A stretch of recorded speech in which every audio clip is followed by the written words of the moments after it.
What is up guys, Danny this side. So in this video, I'm going to show you how to add calculations in Google Form.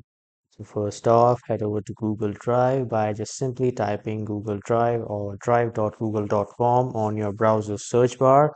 And then on the right side, you will see the icon of Google Apps. Click on that icons. And after that, scroll down a bit and you will see the option of or the application of Google Forms. Click on this and you will open Google Forms. Now from here you can access your recent forms or you can create a new one by just simply clicking on the blank form. I am going for this recent form for now. Now, after coming here to the recent forms, click on responses and you will see the option of view in sheets.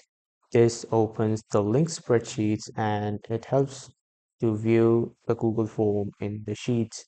Now from here to add calculations to Google, on the top, click on format and then you can click for conditional formatting or table formatting.